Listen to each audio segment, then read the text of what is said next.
This is a story about little Jake and his adventures with the forest animals, written by Deborah Jean Scarce. Under the full moon, a crucial meeting was taking place deep in the forest. From the smallest to the largest, all the animals had gathered. Mouse, chipmunk, squirrel, rabbit, possum, skunk, frog, turtle, groundhog, raccoon, weasel, beaver, deer, bear, and their wise leader, owl. Bears growl, called the meeting to order. A heavy silence fell on the crowd. Then finally wise old owl spoke. "One at a time, let me hear how many of you in your families are missing or gone for good." Deer went first. He said, "One of my young ones was flattened on the black trail and is missing for good." Rabbit was next. "My mate and all 6 of my young are missing. It has been 3-4 months since I saw them. They went to visit the great garden and usually return, but not this time. So I went looking for them, and a giant dog tried to kill me. I think they're missing for good." Owl felt their pain and said to them, "I'm truly sorry for your pain and suffering. As some of you may know, I lost my whole family in the Great Forest Fire some years ago, and we know the monsters started that fire." So one by one, each animal family shared their grief and gave the number of lost lives so that the raccoon could tally up the number of deaths. He whispered the total to the owl. He kept the number to himself. He could see that they were sad enough already, and because he was a very wise and smart leader, he had empathy for all of them. He then announced that they needed to quiet down to talk about the main problem, which were those disrespectful, destructive monsters. Owl said, "Our homes have been taken over little by little over the years by the monsters. They have built their dens here and then run us off our own homes. They burned our woods with their fires they carelessly leave behind. They litter our homes with their trash. They have built their black trails for their soulless beasts to travel on. They have flattened those who dared to cross it. And they sometimes hunt some of us and kill us with their exploding fire sticks." No one spoke, but they hung their heads, feeling the grief and hopelessness of their situation. Owl stared up at the sky. He was silently asking the Great Spirit to give them just a small bit of hope. Then the mouse spoke up. "We all wish for peace and harmony, as that's sure every living thing hopes for, even the monsters. I've lived with a family of them, and I studied each of them and every one of them. The little ones are kind-hearted and innocent, very much like our own young." There were a few gasps and grumblings from the crowd. Then most of them were still grieving. Then Bear growled, "I can't believe you think we could ever live in peace and harmony with the monsters. What have they ever done for us in our community but take without asking and run us all away from our homes here? We were here first, and we've been here a lot longer than them." The majority of the crowd felt the same way as Bear. Then Squirrel jumped in and shared his experience with the child monster. "One saved my life, and he chased away my attackers. Then he spoke to me. Although I could not understand his speech, the music of his voice was kind and reassuring. He even shared some food with me." Not everyone agreed with him. Possum and Turtle hated all monsters because they kill some of their family nearly every day and night on the Black Trail. Owl said, "As for the problem of crossing the Black Trail, I say this: if you cannot fly, do not try to cross it." Well, that smart little mouse had an idea, a tunnel under the Black Trail. He already had several for himself, but the animals who were too big complained they could not fit in Mouse's tiny tunnel. Owl shushed him and said, "Of course not. We can make the tunnel big enough for everyone to fit through." Mouse has one started, so next chipmunk, squirrel, rabbit could dig it out to make it larger. Then skunk, raccoon, beaver, and badger could dig it out to make it even bigger. Then bobcat and bear could finish it and make it big enough for all to fit through. So all those in favor stepped forward. Nearly all the animals did. Owl said, "Then we will start tomorrow morning, so go and rest up. This meeting is adjourned." Everyone went home to rest but the owl. He stayed up thinking about the monstrous tunnel that he saw long ago. It was large enough for the soulless beast to go through. He tried to remember where it was, and if it wasn't too far away, he could leave now and study it and be back home by sunrise. Then off he flew towards the coast. Sunrise came and all the animals gathered at the dig site. First, the smallest animals began to dig out the tunnel. They worked together to push the dirt back to the entrance where the others were waiting to push the extra dirt away. Next, the skunk, badger, raccoon, and beaver went in and dug out the tunnel. Finally, the bobcat and the bear dug out. Bobcat pushed out the remaining dirt. The others struggled to keep up with them as they all pushed the dirt away from the entrance. They were working together for the common good. Well, that big old bear was almost at the end when suddenly the tunnel collapsed in the middle. He crawled out covered in dirt and raging mad. Just then Owl appeared and he asked, "What's wrong?" Bear told him what happened and said, "What can we do to prevent this from happening again?" Owl replied, "I'm glad you asked because last night I flew to a place where the monsters had built a great tunnel so I could study it. It had a giant, shiny, hollowed-out tree-shaped thing through the whole tunnel. That keeps the dirt from caving in. So we must reinforce the tunnel's top with something to support it in the weak spots." Bear spoke, "We could use trees. If I get Beaver and the family to chew some down, I'll go measure different areas where we'll need some support." Owl and Beaver nodded in agreement. Big old Bear went into the tunnel to measure the height. So Beaver went off to cut some trees with measurements in hand.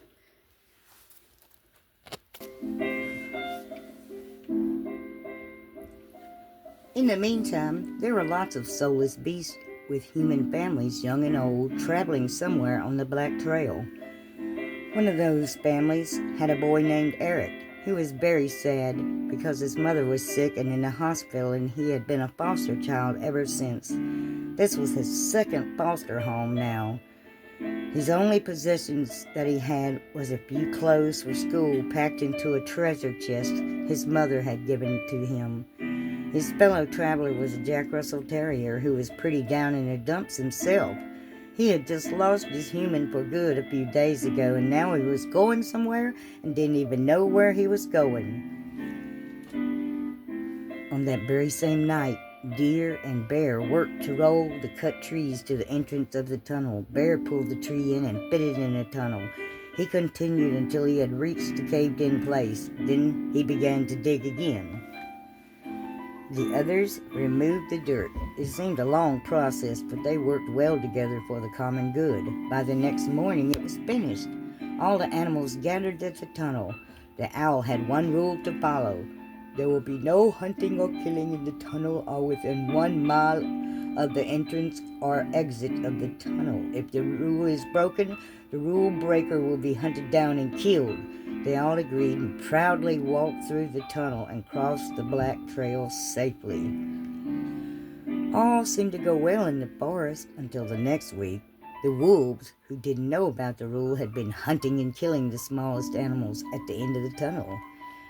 Wise Old Owl searched for the alpha male and asked him to meet him on neutral ground. He explained there was news about crossing the Black Trail. They arranged to meet at the gathering place. When Wolf arrived, he noticed Bear and all his brothers were already there and standing guard. Wise Owl explained that they have built a way to cross the Black Trail. There was only one rule, and that was no hunting or killing within 1 mile of the entrance or exit of their newly built tunnel. But since the wolf didn't know anything about the tunnel or the rule, he was granted forgiveness. Then he was warned, "I know I cannot make you follow the rule, but I've given Bear and his brothers the authority to punish the rule breaker with severe punishment and or death." Old Wolf didn't argue because of the bear's intimidating glare. Bear sliced off some bark on the tree next to the wolf. Wolf got the message. The old wolf left immediately, grumbling in the darkness with his tail tucked between his legs. As fate would have it, Eric and Jake were just now riding by in one of those soulless beasts right over the newly constructed tunnel. He and Jake were on their way to a new home in the country. Eric whispered to Jake, "Will you be my friend?" Jake answered him by moving closer. He felt safe and relaxed. They finally arrived at their new home. It was a modest log home with a large barn close by. There were horses and chickens, and they all had a place to rest and to call home. And now so did the boy and the dog. The foster mom told Eric that Jake was his responsibility to take care of, and Jake would sleep in the barn, while Eric had his own room for the first time in a long time to himself in the cabin nearby. Jake didn't like that too much. After all, he was an inside dog. Eric led him to the barn to show him where he would stay. Right after Eric left him, Jake met up face to face with old Tomcat. He hissed and growled at Jake because he was in his space. Jake backed away and sat down with a sigh. Old Tom said, "Welcome to your new home and stay out of my way." He agreed he would not get in his way. Tom left the barn and Jake alone. He was restless and bored, so he began to investigate the whole barn. He found a small hole in the wall, but he couldn't fit through it. Suddenly he heard a small squeaky voice, saw a flash of brown fur zipping back and forth. It was so fast Jake couldn't get a good look at whatever it was. Then it stopped and spoke to him. My name is Mouse, and who are you? Before Jake could answer, he asked more questions, not waiting for an answer. Is old Tomcat around? Is he coming back? Was he mean to you? He wants to eat me. Finally, Jake got to speak and said, "I'm Jake, and no, Tom is not here, and yes, I met him. Just a short while ago, he told me to stay out of his way." When Jake turned around, Mouse was gone again, and Eric came and wished him good night. But that night, he felt lonely and confused. He didn't understand what had happened. Everything and everyone he knew and loved were gone. Despite the loving words from Eric, Jake felt an overwhelming sense of loneliness and confusion. The events of the day had left him bewildered. As he lay down, memories of happy, carefree days flooded his mind. Everything and everyone he knew and loved were just gone. Eventually, exhaustion took over, and Jake drifted into a restless sleep, dreaming of the times when life was simpler and his heart was lighter. The next morning, he was rudely awakened by a rooster crowing. The sun was barely up. When he awoke, the boy Eric came and let him out, leading him to a bowl of food and fresh, clean water. Jake was too excited to eat. He took a long drink of water and looked around. His curiosity piqued. Eric started talking to him. Even though he couldn't understand him, he continued as if he did. He may not have understood what he was saying, but the music of his voice was soothing and loving. He patted his head and led him to a pond. Eric and Jake spent the early morning at the pond. He liked Eric. Eric told him that soon he'd have to leave to go to school. They walked back home, and when the big yellow beast came for Eric, Jake barked at it fiercely and lunged at one of his big, ugly black feet. Eric pulled him away and set him on the porch so he could get on the bus with a bunch of other kids.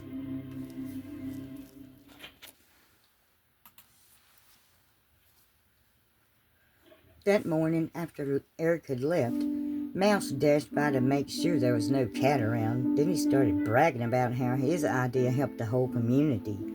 Well, said Mouse, I live in the forest most of the time until winter. Then I live here.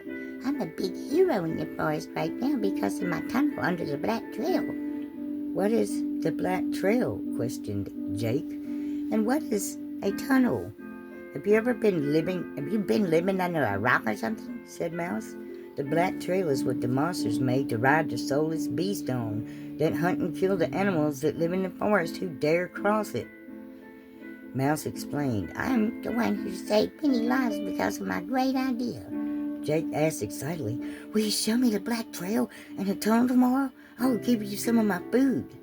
Mouse accepted the offer and dashed out of the little hole that Jake couldn't fit through. Later that afternoon, Jake wandered over to the horses. The biggest stallion was bragging about the race he had just won. Jake listened to him quietly. Then the stallion spoke to him. Where did you come from, dog? Why are you here? I can tell my mistress doesn't like you, and of course I am a favorite. Jake said, My master has gone away for good. I'm here for the boy. He's very important. My purpose here now is to love him and make him happy. That is why I'm here." The great stallion felt respect for the little dog then and let him be. Jake rested until he heard the thundering of the giant yellow bus. He knew Eric was about to come home. What had Mouse called him? Soulless beast? He was confused. He had traveled on the black trail in the soulless beast from his old home to his new one. He wasn't afraid of them. In fact, every chance he got, he would chase them and bark fiercely, and they ran from him. Well, Jake was waiting and looking for Eric when the big yellow beast came. Jake lunged at one of its big black feet and tried to bite it. It stopped moving, and the door opened, and Eric hopped out. He called Jake away from the yellow beast and pulled him onto the porch until it left. He started talking to Jake again and spent an hour trying to teach Jake some tricks.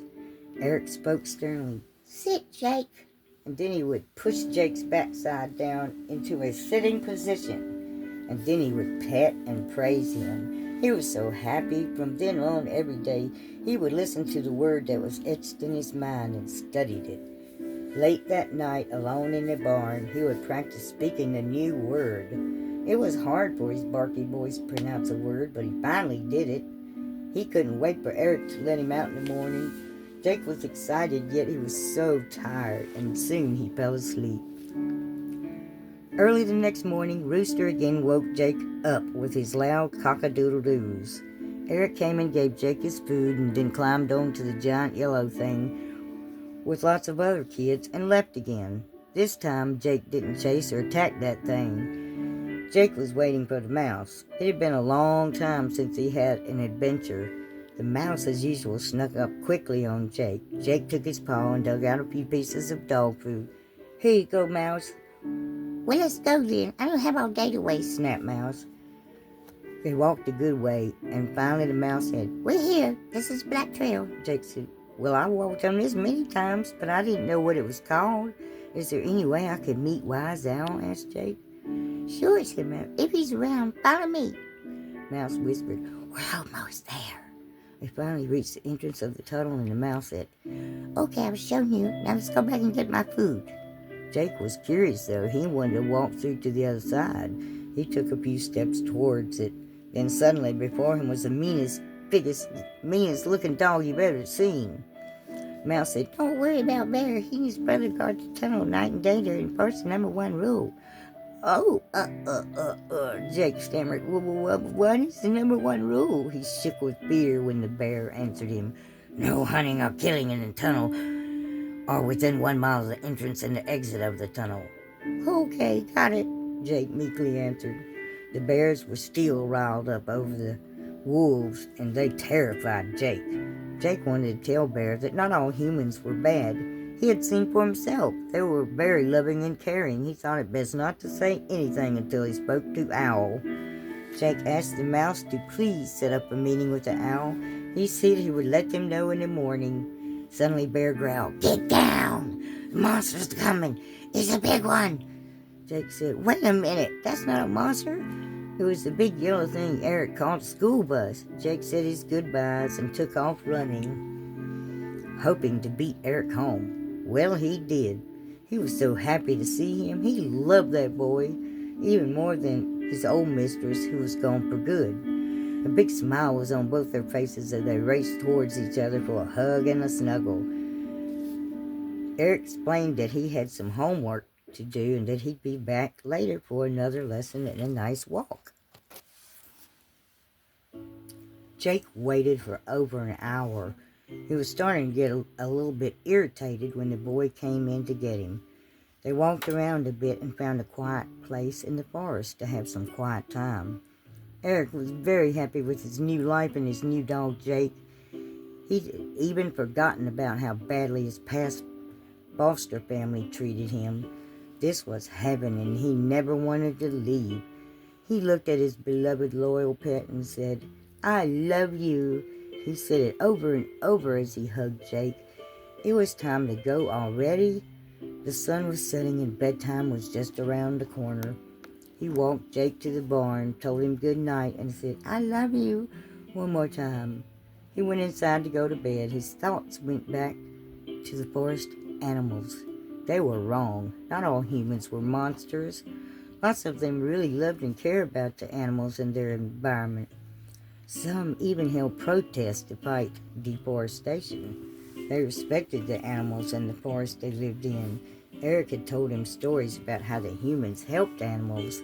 He must tell the forest animals, but first he had to have that meeting with their leader, Owl. Then his mind went back to those 3 words Eric had spoken to him. I love you.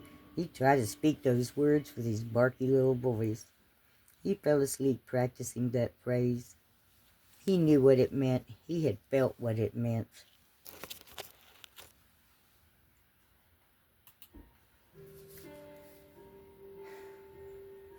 It made his little world a lot better. He fell asleep with those precious words in his mind and then in his dreams. The next morning, the rooster woke him up again, and he was excited to get up. He couldn't wait to tell his boy came to see him.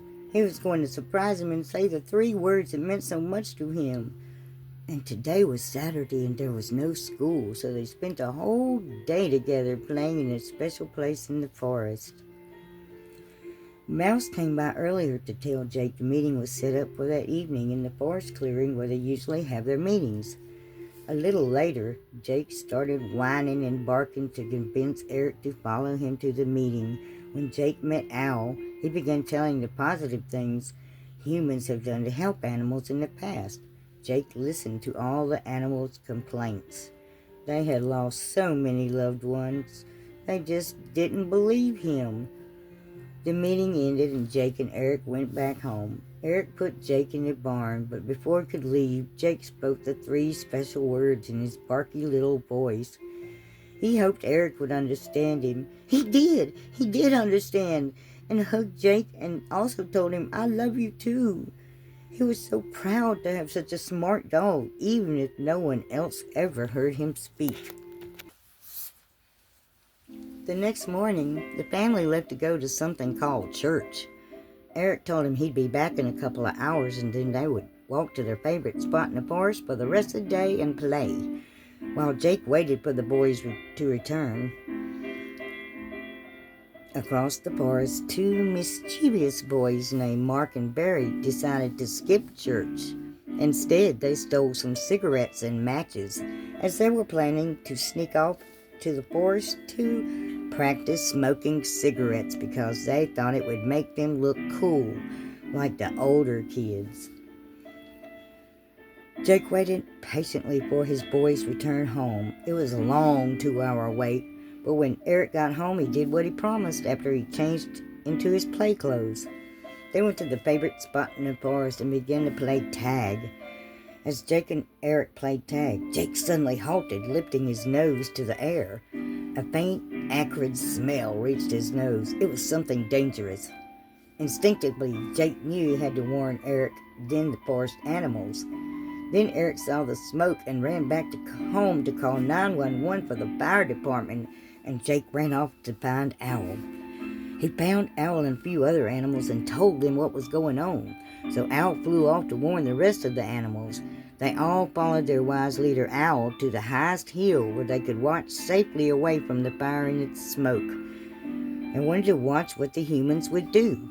A few minutes later, the fire truck's siren screamed louder and louder until it stopped at the spot that the smoke was rolling from. Jake explains that it was a fire truck, and the humans who rode in it came to help.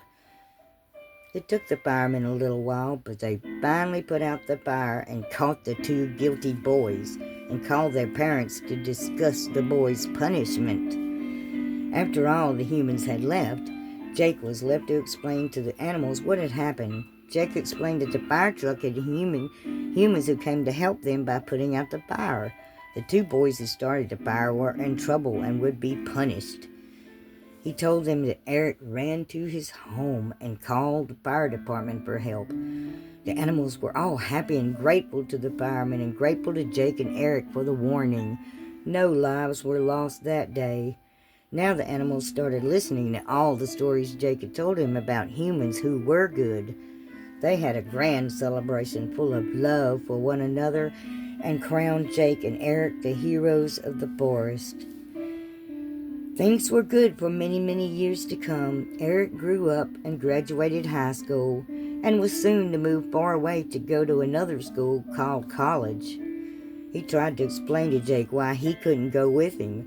Jake didn't understand, but he knew that Eric left, it would be a long time before they saw each other again. "I love you, Jake," said Eric. "I love you," said Jake as best he could.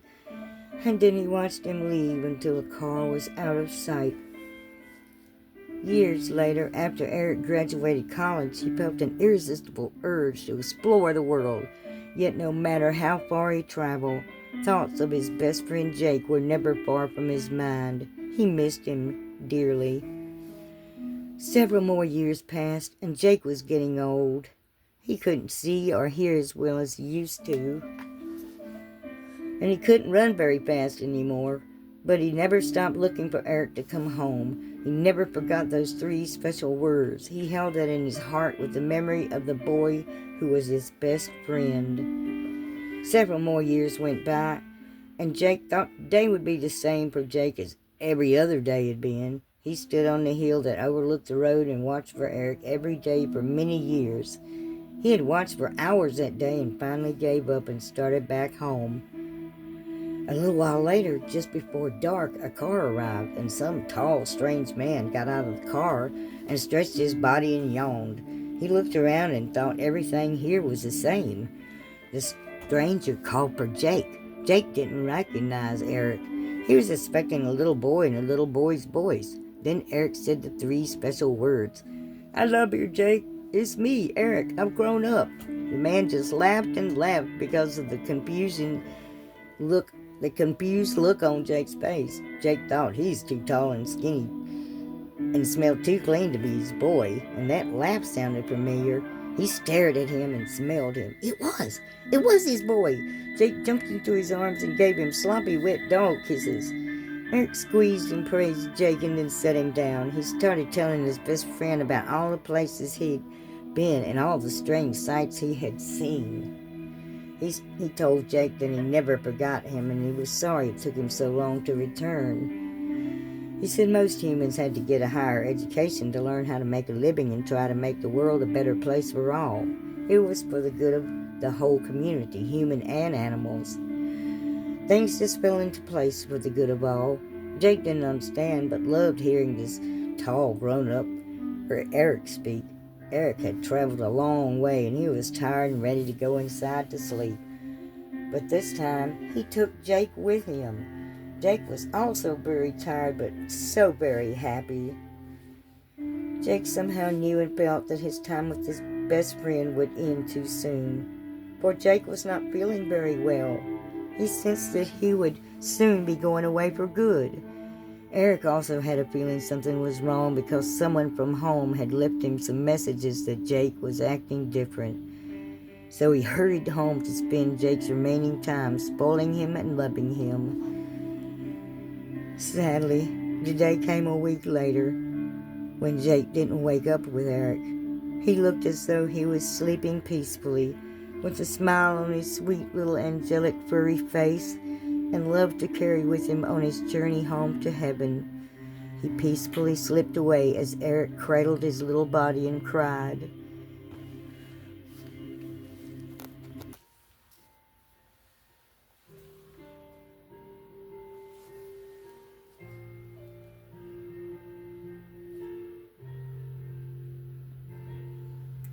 He had regretted that he hadn't come home sooner.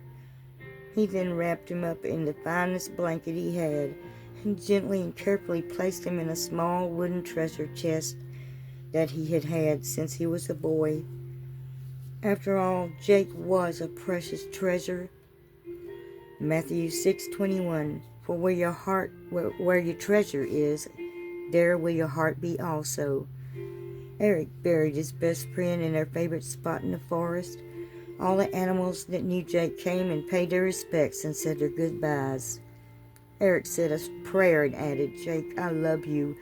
When it's my time, I have faith and hope that you'll be there to welcome me. I'll be looking for you, my best friend, forever. Many years went by and Eric was forgetting a lot of stuff lately, but he never did forget his best friend. There came a day that he was not feeling well, and he knew he would be going away to see his best friend Jake soon. He knew that Jake would be waiting for him. He had faith and hope, so he wasn't scared or sad. The thought of his friend waiting for him comforted him as he quietly slipped off to heaven. Eric lived to be about 85 years old.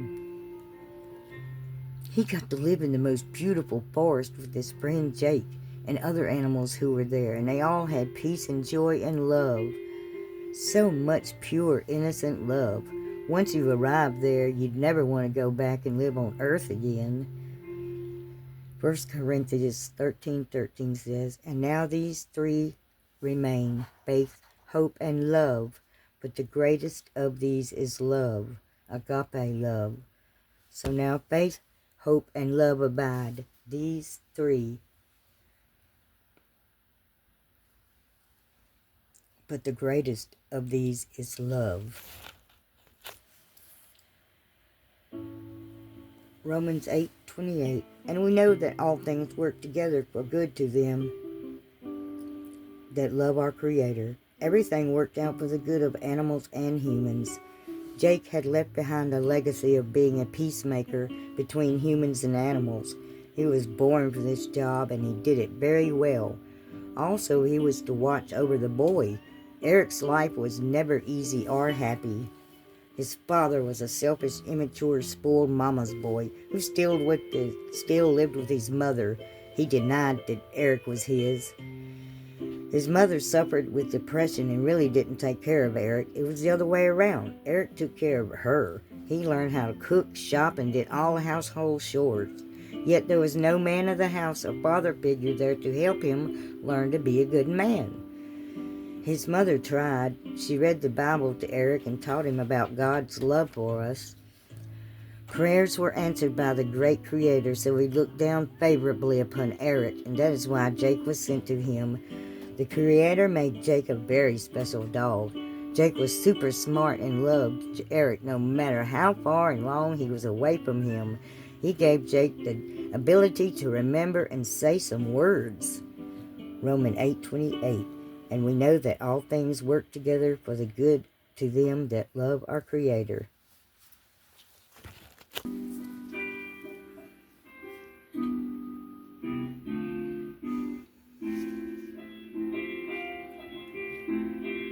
Blessings come in all shapes and sizes. Some may even have fur, so appreciate them and be grateful for those blessings. Someday you may have your own beautiful forest like Eric and little Jake. The end.